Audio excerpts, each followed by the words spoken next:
ശബരിമല കേസിൽ ഇനി അറസ്റ്റിലാകാനുള്ളത് വലിയ സ്രാവുകളാണ്. പക്ഷെ ആ വലിയ സ്രാവുകളെ പിടികൂടാൻ നിലവിലുള്ള അന്വേഷണ സംഘത്തിന് കഴിയുമോ എന്നുള്ള ചോദ്യം സാധാരണക്കാരായ ജനങ്ങൾക്ക് ഉൾപ്പെടെ ഉണ്ട്. അതിനിടയിലാണ് വലിയ പ്രക്ഷോഭം സംഘടിപ്പിക്കാൻ ഹിന്ദു സംഘടനകൾ തീരുമാനിച്ചിരിക്കുന്നത്. അവർ ആവശ്യപ്പെടുന്നത് ഇത് CBIക്ക് വിടണമെന്ന്. അത് ശരിയായ ഒരു നിലപാടല്ലേ? കാരണം ഞാൻ തുടക്കം സൂചിപ്പിച്ചതുപോലെ തന്നെ ഇനി വലയിലാകാനുള്ള സ്രാവുകളെയാണ്. ആ സ്രാവുകളെ പിടിക്കാനുള്ള വല CBIയുടെ കയ്യിൽ മാത്രമേ ഉള്ളൂ. തീർച്ചയായിട്ടും താങ്കൾ പറഞ്ഞത് കറക്റ്റാണ്. കാരണം സ്റ്റേറ്റ് ഗവൺമെൻറ് ഒരിക്കലും MLA-മാർക്കെതിരെ അന്വേഷണം വന്നാൽ ഗവൺമെൻറ് കുറ്റക്കാരാണ്. ഗവൺമെൻറ്റിൻ്റെ പ്രതിനിധികളാണ് ഇടതുപക്ഷ MLA-മാർ. ഇടതുപക്ഷത്തിൻ്റെ മെയിൻ ലീഡേഴ്സ് അറസ്റ്റ് SIT ചെയ്യുകയാണെങ്കിൽ, സ്പെഷ്യൽ ഓഫീസേഴ്സ് ചെയ്യുകയാണെങ്കിൽ സംസ്ഥാന സർക്കാരിൻ്റെ പോലീസാണ്. സംസ്ഥാനത്തിന് നാണക്കേടാണ്.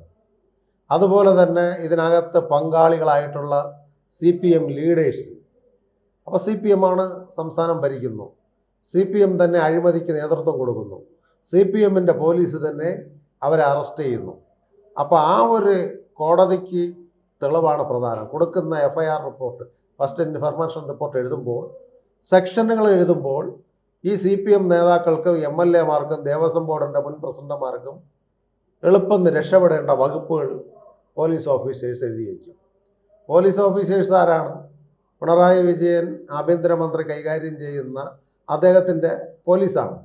അപ്പോൾ പാർട്ടിയെ പ്രൊട്ടക്റ്റ് ചെയ്യാൻ മാത്രമേ ബഹുമാനപ്പെട്ട CM-ഉം ബഹുമാനപ്പെട്ട CM ഭരിക്കുന്ന വകുപ്പ്, ആഭ്യന്തര വകുപ്പും ശ്രമിക്കുകയുള്ളൂ. അതുകൊണ്ടാണ് ഹിന്ദു സംഘടനകൾ, അതിൻ്റെ മാതൃസംഘടനയായുള്ള RSS, നമ്മളെ പോലുള്ള ക്ഷേത്ര സംരക്ഷണ സമിതി, വിശ്വഹിന്ദു പരിഷത്ത്, ഹിന്ദു ഐക്യവേദി, അയ്യപ്പ സമാജം തുടങ്ങിയ സംഘടനകളുണ്ട് സമരം ചെയ്യിപ്പിക്കുന്നത്. നീതിപൂർവ്വം യഥാർത്ഥ പ്രതികൾ രക്ഷപ്പെടും. അത് പാടില്ല. ശ്രീധർമ്മശാസ്താവിൻ്റെയും ഈശ്വരൻ്റെയും വസ്തു എടുത്തിട്ടുള്ള ആരും രക്ഷപ്പെടരുത് എന്നുള്ള കാഴ്ചപ്പാട് ഹിന്ദു സംഘടനകൾക്കുള്ളത് കൊണ്ടാണ് ഇത് കേന്ദ്ര ഏജൻസി CBI പോലുള്ള ഉന്നത ഏജൻസികൾ അന്വേഷിക്കണമെന്ന് ഹിന്ദു സംഘടനകൾ പറയുന്നത്. ഇതിനകത്ത് ഉന്നത സംഘടനകൾ ഇടപെടണമെന്ന് പറഞ്ഞാൽ ഇത് ഗോൾഡ് വരുന്നതാണ്, ഗോൾഡ് സ്കാമാണ്. അപ്പോൾ അതിനകത്ത് ED വേണം, എൻഫോഴ്സ്മെൻറ്റ് ഡയറക്ടറേറ്റ്. സാമ്പത്തിക കേസ് അന്വേഷിക്കണമെങ്കിൽ ഇന്ത്യൻ ശിക്ഷാ നിയമം അനുസരിച്ച് എൻഫോഴ്സ്മെൻറ്റ് ഡയറക്ടറേറ്റിന് അധികാരമുള്ളൂ. അതേപോലെ CBI കുറ്റാന്വേഷണത്തിൻ്റെ മെയിൻ നല്ല CBIക്ക് സ്വാധീനിക്കുവാൻ നോക്കുകയില്ല. സെൻട്രൽ ഗവൺമെൻറ് അങ്ങനെ നിഷ്പക്ഷമായ അന്വേഷണം CBIക്ക് കൊടുക്കുന്നു. അപ്പോൾ അവർ സത്യസന്ധത പുറത്തു കൊണ്ടുവരുവാൻ ഉന്നതരെ നോക്കാറില്ല. മുഖ്യമന്ത്രിയെന്നോ MLA എന്നോ വകുപ്പ് മന്ത്രിയെന്നോ നോക്കാറില്ല. നിഷ്പക്ഷമായൊരു അന്വേഷണം വേണമെന്ന് സെൻട്രൽ ഹോം പറയുമ്പം ആരാണ് ഇതിൻ്റെ പ്രതിയെന്ന് സത്യസന്ധതയിൽ വരും. അതുകൊണ്ടാണ് ഈ കേരള ഏജൻസിയുടെ കേരള ആഭ്യന്തര വകുപ്പിൻ്റെ കീഴിലുള്ള SIT അന്വേഷിച്ചാൽ അത് സുതാര്യതയിലെത്തുകയില്ല. അത് കേന്ദ്ര ഗവൺമെൻറ്റിനെ വിടണമെന്ന് പറഞ്ഞ് 19-ാം തീയതി തിങ്കളാഴ്ച സെക്രട്ടേറിയറ്റിൽ സമരം ചെയ്യുകയും അതിൻ്റെ ഒരു മെമ്മോറാണ്ടം നമ്മൾ ബഹുമാനപ്പെട്ട ഹോം ഭരിക്കുന്ന ആഭ്യന്തര വകുപ്പിന് കൊടുക്കുകയും ആഭ്യന്തര വകുപ്പിനെ കൊണ്ട് സ്റ്റേറ്റ് റെക്കമെൻഡ് ചെയ്താൽ മാത്രമേ CBIക്ക് വരുവാൻ അധികാരമുള്ളൂ. അപ്പോൾ അത്തരത്തിൽ പ്രോട്ടോക്കോൾ അനുസരിച്ച്, നിയമം അനുസരിച്ച് പോകണം. ഇനിയും താങ്കൾ പറഞ്ഞതുപോലെ ചെറിയ ചെറിയ പരൽ മീനുകൾ മാത്രമേ ഇതിൽ പിടിച്ചിട്ടുള്ളൂ. ഇതിൽ ഉന്നതരുണ്ട്. ഇവർക്ക് വേണ്ട പിന്തുണയും ധൈര്യവും കൊടുത്തത് മന്ത്രിമാരാണ്, MLA-മാരാണ്, CPM-ൻ്റെ നേതാക്കളാണ്. ഇവർ പുറത്തു വരണം. അസംബ്ലി തിരഞ്ഞെടുപ്പ് വരുവാനിരിക്കുന്ന ഈ സാഹചര്യത്തിൽ യഥാർത്ഥ പ്രതികൾ വന്നില്ല എങ്കിൽ നമ്മുടെ ഇവിടുത്തെ ഭരണവർഗ, നമ്മുടെ ജനാധിപത്യം സുതാര്യവുമല്ല. ക്ഷേത്രഭരണങ്ങൾ ജനങ്ങളോടുള്ള വിശ്വാസം നഷ്ടപ്പെടും. ആ ഒരു ക്ഷേത്രത്തിനോടുള്ളതും ക്ഷേത്രത്തിൻ്റെ ദേവസ്വം ബോർഡിനുള്ള വിശ്വാസത ജനങ്ങളുടെ ഇടയിൽ വരാതിരിക്കുവാനാണ് കേന്ദ്ര ഏജൻസി അന്വേഷിക്കുകയെന്ന് പറഞ്ഞ് നാളെ സെക്രട്ടേറിയറ്റിനിടയിൽ ഹിന്ദു സംഘടനകൾ ഈ സമരം നയിച്ച് മുഖ്യമന്ത്രിയെ ഓർമ്മിപ്പിക്കുന്നത്. പക്ഷേ എത്രത്തോളം ഫലം കാണുമെന്നുള്ളത് അറിഞ്ഞുകൂടാ. കാരണം ഇനി ചോദ്യം ചെയ്ത്, നേരത്തെ ദേവസ്വം മിനിസ്റ്റർ ചോദ്യം ചെയ്ത് വിട്ടു രഹസ്യമായിട്ട്. അത് രഹസ്യമായിരുന്നു. അത് കഴിഞ്ഞിട്ട് ഇനിയും പല വ്യക്തികൾ ചോദ്യം ചെയ്യാനുണ്ട്. ഇപ്പോൾ വാഹനമായ കുതിരയും നമ്മുടെ കൊടിമരത്തെക്കുറിച്ചും പുതിയ സംഭവങ്ങൾ പുറത്ത് വന്നുകൊണ്ടിരിക്കുന്നു. വളഞ്ഞു നിന്നു. അതിലുള്ള 18 പറകളും സ്വർണമാണ്. അത് എടുത്തത് UDF ഭരണകാലത്താണ്. പ്രയാർ ഭരിച്ചുകൊണ്ടിരുന്നപ്പോൾ, അന്നത്തെ അജിത് തറയിൽ പോലുള്ളവർ മെമ്പറായിരുന്നപ്പോൾ, അന്നുണ്ടായിരുന്ന ദേവസ്വം ബോർഡ് പ്രസിഡന്റും മെമ്പർമാരും അന്നത്തെ ദേവസ്വം മന്ത്രിമാർക്കും എല്ലാം ഇതിൽ പങ്കുണ്ട്. ആ അന്വേഷണവും പോകണം. അപ്പോൾ ഈ അന്വേഷണം UDFൻ്റെ അടുത്തും LDFൻ്റെ നേതാക്കളുടെ അടുത്തും, LDF ഭരിച്ചിരുന്ന ഉദ്യോഗസ്ഥരും UDF ഭരിച്ചിരുന്ന ഉദ്യോഗസ്ഥരും ഈ അന്വേഷണത്തിൽ വരണം. ശബരിമലയിൽ വെറും പാളികളോ വെറും കട്ടയിലുള്ള സ്വർണമോ അല്ല, നിരവധി അവിടെ ശബരിമലയിൽ മൊത്തത്തിൽ അഴിമതിയാണ്. അതാ സാധനങ്ങൾ പർച്ചേസ് ചെയ്തതായാലും, അരവണയിലായാലും, ശർക്കരയിലായാലും, ഈ അടുത്ത കാലത്ത് പറഞ്ഞിട്ടില്ലേ നെയ്യ്, 13.5 ലക്ഷം രൂപയ്ക്ക് നെയ്യ് മേടിച്ചെന്നാണ് പറയുന്നത്. ശരിക്കും അത് 2.5-3 ലക്ഷത്തിന് പോലും 13.5 കോടിയാണെന്തോ അത് വന്നിട്ടില്ല. അതിനുള്ള വൗച്ചറുകളില്ല. അപ്പോൾ ഇത്തരത്തിൽ സമ്പൂർണമായ ഈശ്വരന്മാരെ കൊള്ളയടിക്കുന്ന ഈ കാട്ടുകള്ളന്മാരെ കൽത്തുറുങ്കിൽ അടയ്ക്കണമെന്നാണ് ഹിന്ദു സംഘടനകൾ പറയുന്നത്. ഉദാഹരണത്തിന് ഇതിൽ കൊടിമരത്തിൻ്റെ ഉണ്ടായിരുന്ന 48 ഇലകളുണ്ട്.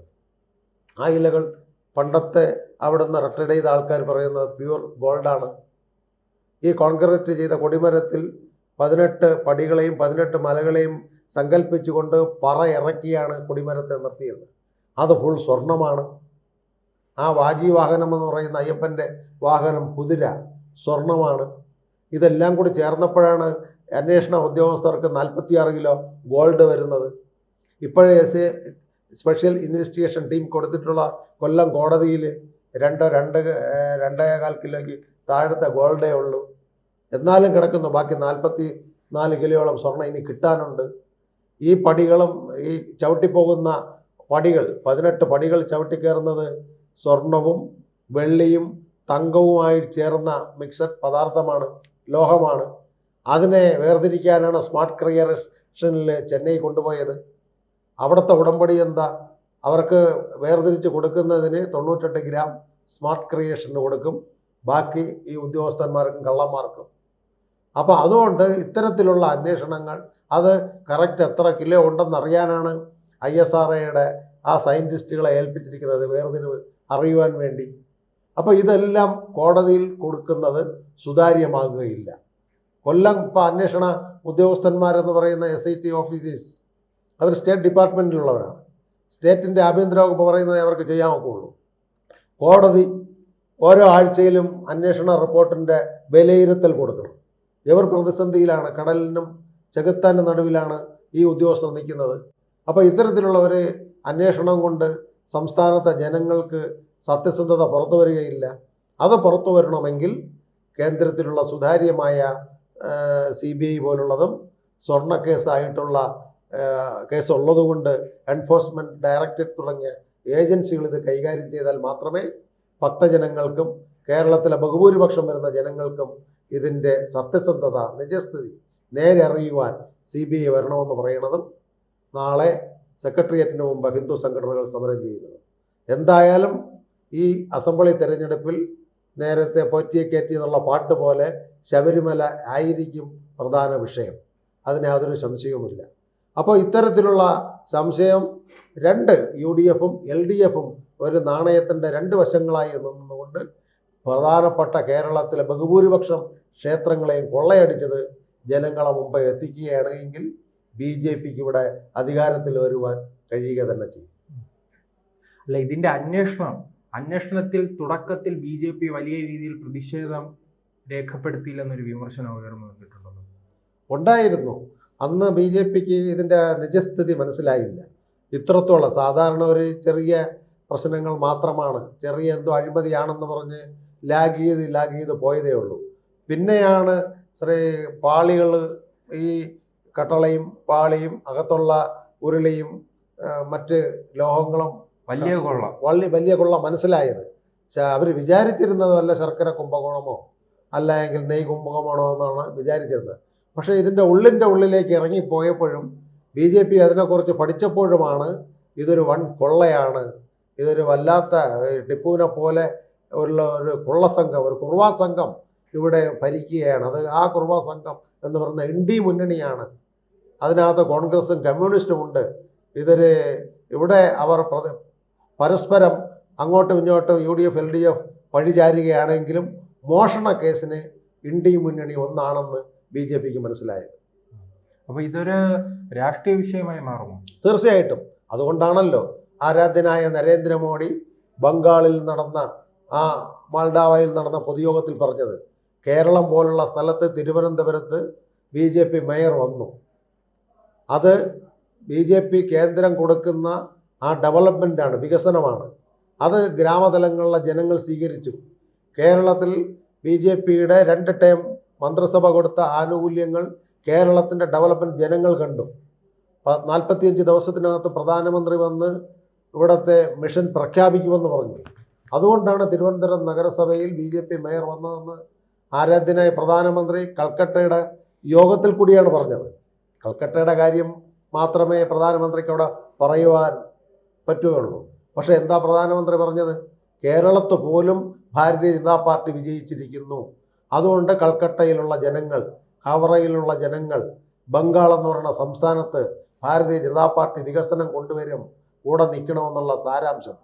അപ്പം കേരളത്തോട് പ്രധാനമന്ത്രിക്ക് ഈ ശബരിമല കേസും പ്രധാനമന്ത്രി വീക്ഷിച്ചുകൊണ്ടിരിക്കുന്നു. ഇവിടെ നിന്ന് ഫെഡറൽ സംവിധാനത്തിൽ മുഖ്യമന്ത്രി ആവശ്യപ്പെട്ടാലല്ലേ അന്വേഷണ ഉദ്യോഗസ്ഥർക്കിവിടെ വരാൻ ഒക്കുള്ളൂ. ആ ഒരു അന്വേഷണം മുഖ്യമന്ത്രി തയ്യാറാകുകയാണ് എങ്കിൽ അന്വേഷണം വരും.